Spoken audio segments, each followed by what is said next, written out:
Buen día para todos y todas, esperamos se encuentren muy bien hoy. A continuación, me permito presentar el grupo, el cual está conformado por Sergio Andrés Ramírez y quien les habla, Carolina, estudiantes de la Maestría en Pedagogías Críticas e Intervención Socioeducativa de la Universidad Santo Tomás. En este caso, hablaremos acerca de la filosofía de la liberación de Enrique Dussel. Bueno, partamos quién fue Enrique Dussel. Enrique Dussel fue un filósofo, fue un historiador y un teólogo argentino. De hecho, se reconoce por ser uno de los fundadores de la filosofía de la liberación. Es un crítico fuerte a la modernidad y es quien denomina el concepto de transmodernidad. También es un crítico al helenocentrismo y el eurocentrismo del occidente. Dicho pensamiento occidental le permite a él hablar precisamente del pensamiento descolonizador. Algo como dato curioso que encontramos es que él se dice que trabajó como carpintero en Palestina junto con un sacerdote en su juventud. Dichas vivencias y lo que él podía observar le permitía hablar acerca del pobre como excluido, generando así reflexiones que le permitieron indagar acerca de este planteamiento a lo largo de su carrera investigativa y docente. También podemos resaltar que fue un gran docente en diferentes universidades, entre ellas la UNAM de México y en universidades en Argentina, entre otras. Recibió varios doctorados y varios reconocimientos precisamente por su filosofía de la liberación. En Argentina fue tildado como marxista y como izquierdista, algo que precisamente tuvo una serie de consecuencias, entre ellas fue víctima de diferentes atentados, atentado bomba incluso en su casa, y también le clausuraron la venta de sus libros, razón por la cual él decide exiliarse en México. Y en México es precisamente donde escribe y publica su libro de Filosofía de la Liberación. A partir de allí también se puede decir que hizo parte de un grupo de modernidad y colonialidad, siendo uno un colectivo de pensamiento postcolonial, uno de los más grandes de hecho de América Latina. Por último, podemos decir que él continuó escribiendo en diferentes periódicos y revistas latinoamericanas hasta su muerte, que fue en el año 2023. De hecho, en este video vamos a abordar uno de los aspectos más relevantes en el pensamiento de Enrique Dussel, y es su crítica radical sobre la modernidad y el pensamiento eurocéntrico y su propuesta hacia una transmodernidad. La cultura latinoamericana siempre ha sido marginada y es entendible. No podemos comparar nuestra cultura con la cultura europea y tampoco podemos entenderla o tratar de comprenderla desde cánones impuestos por pensamientos y filosofías europeas. Así como Enrique Dussel busca ir un poco más allá, dándose cuenta que la dialéctica, que es el método totalitario, no es suficiente para comprender nuestro ser latinoamericano. Es así como se piensa la analéctica. La analéctica es un método crítico liberador. Es propio del ser, del no ser, del sujeto que ha sido marginado y olvidado. Es ahí donde yace su conocimiento. Es importante aplicarlo en el contexto latinoamericano. Nuestra cultura, nuestra realidad latinoamericana siempre ha estado contaminada, ya sea por el colonialismo o lo que hoy llamamos modernidad. Siempre ha estado y ha sido dependiente de esas formas de pensar eurocéntricas, de esas filosofías nacidas de tierras ajenas a la nuestra. Es así como desde la filosofía de la liberación se propone encontrar nuevos caminos, se propone hallar ese saber en otros lugares. Es así como Enrique Dussel habla de la exterioridad, ese lugar donde se encuentra el marginado, el que nunca ha participado y se ha encontrado en la ecuación del conocimiento, en los pobres, en las minorías, y que hoy en día sigue siendo aún más marginado desde las nuevas tecnologías. Desde la colonización, América Latina siempre ha sido negada. Es a través de la violencia, es a través de la fe que se ha justificado el saqueo. Es la forma de buscar que el indígena, el indio, se olvide de su mismicidad. Es un objetivo de la filosofía de la liberación buscar que el conocimiento sea entendido como el otro lo entiende, no como el otro lo interpreta. Es así como Enrique Dussel nos habla de la transmodernidad. Es la forma que sí o sí busca que el sujeto entienda su ser desde el otro, desde él mismo, desde su exterioridad. En este gráfico podemos encontrar unas muestras de algunas problemáticas que incluso Enrique Dussel encontró y que menciona que son problemáticas que debe enfrentar la teoría o la filosofía de la liberación. ¿Por qué razón? Podemos evidenciar que encontramos la cultura burguesa junto con su sistema capitalista, su sistema periférico, y de hecho esto pues genera una cultura multinacional, una cultura ilustrada que conocemos incluso hoy en día y que afecta directamente a la cultura proletaria, es decir, aquellos trabajadores asalariados, trabajadores campesinos, aquellas minorías, etnias, artesanos, marginales, comunidades indígenas, entre otros, directamente afectando lo que conocemos como la cultura popular, una cultura nacional que de hecho se ve afectada por ese sistema globalizante y capitalista. De hecho, él lo menciona cuando le hace críticas fuertes a la modernidad y empieza precisamente a hablar que es un problema central geopolítico, precisamente porque no es un problema que se encuentre en una zona específica, sino que se ha expandido geográficamente a lo largo del tiempo. De hecho, esta imagen es tomada de uno de sus artículos que se llama Transmodernidad de Enrique Dussel, donde también habla de esta serie de problemáticas ontológicas y que de hecho lo relaciona directamente a la modernidad y la afectación de la pérdida cultural de los indígenas. De hecho, se menciona que esa pérdida cultural se ha hecho incluso con violencias conquistadas y colonizantes. Es aquí donde vemos que ese diálogo entre los creadores críticos y esas culturas propias ya no es moderno ni postmoderno, sino que también implica ser transmoderno, precisamente porque se empieza a hablar de una localización que no parte de una modernidad interna, sino de una exterioridad que traspasa esas fronteras. Esa exterioridad no es una negativa, sino es una positiva de una tradición distinta a la modernidad. De hecho, él menciona que es un desafío de la misma modernidad que se ha venido creando.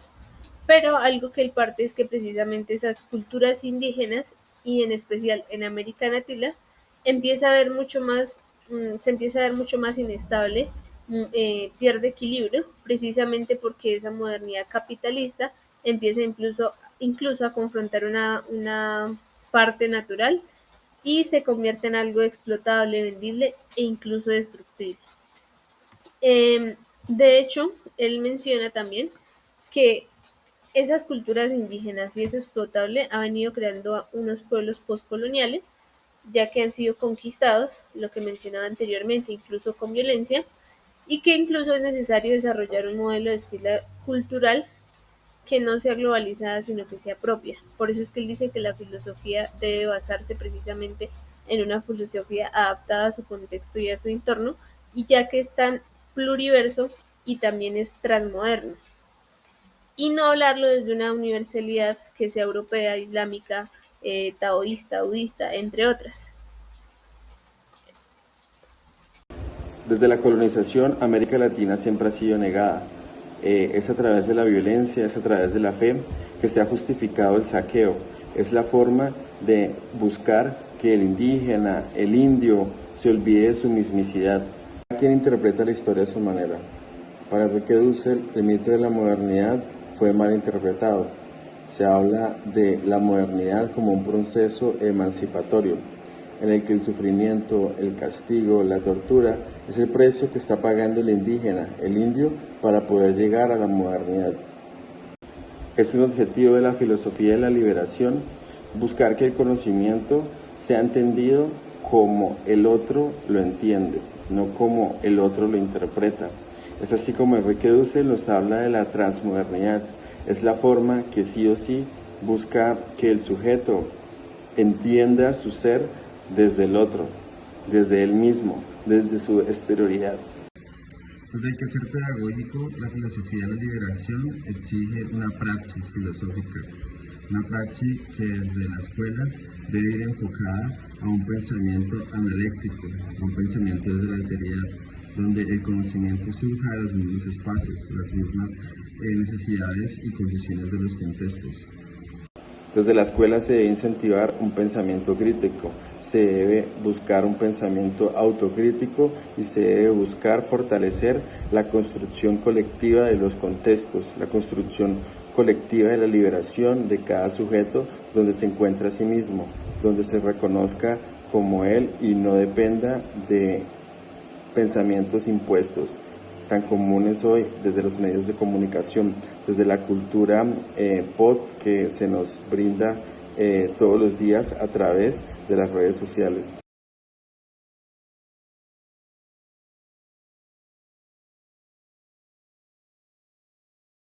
Los modelos pedagógicos en Latinoamérica normalmente son eurocéntricos, siempre son pensados para reproducir la historia que se nos ha querido vender, las miradas que siempre se han tomado como ciertas.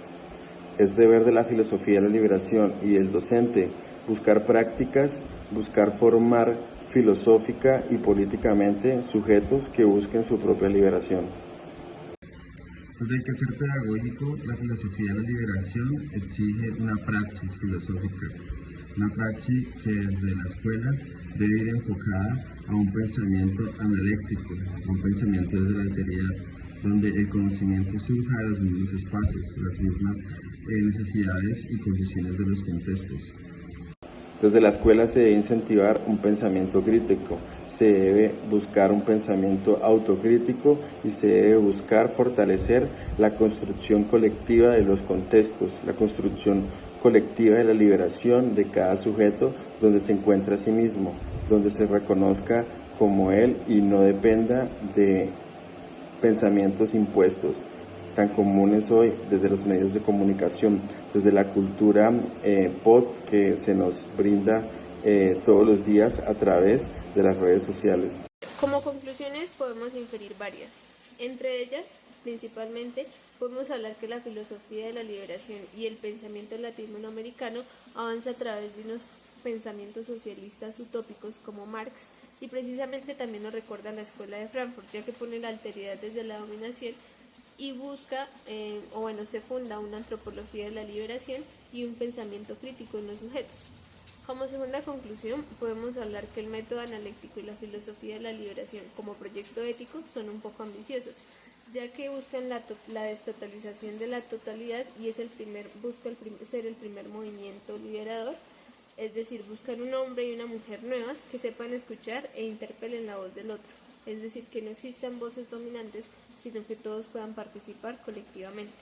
Como tercera conclusión, podemos resaltar cómo las llamadas minorías han creado formas de resistencias y de luchas en diferentes sectores geográficos, porque se han visto invisibilizadas ya sean por parte del Estado o por parte de ese carácter capitalista y globalizante que tenemos, y además juegan un papel importante en ese trayecto histórico, político y social fuerte en ese proceso de modernidad y de transmodernidad.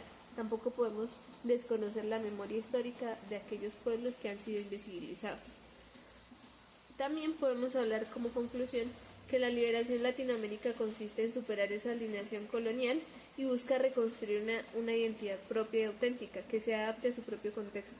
Como sabemos, Latinoamérica tiene países diversos, pero tristemente hemos ido copiando modelos de otros países que creemos que son desarrollados, pero nosotros como Latinoamérica tenemos todo también para crear nuestra propia autenticidad, nuestra propia identidad. Santiago Castro Gómez, filósofo colombiano, plantea que Dussel, en su filosofía de la liberación, hace un romanticismo de los pobres que les quitan la posibilidad de hablar por sí mismos, cuando los ubica en la exterioridad dentro del cuadro de las relaciones de poder, siendo esta una postura bastante interesante, ya que se pregunta sobre si el mismo sujeto que ha sido oprimido no tiene la capacidad o no ha tenido nunca la capacidad de dar a conocer sus puntos de vista, casi que dejándolo marginado de ser el mismo el que cuestione o el que opine sobre su realidad. Walter Mignolo propone buscar no una desmodernización, sino una descolonización del sujeto, ya que una desmodernización nos podría someter a desconocer ciertas identidades que tenemos, nos guste o no. De esta forma, él propone buscar alternativas de descolonización, más no de una desmodernización.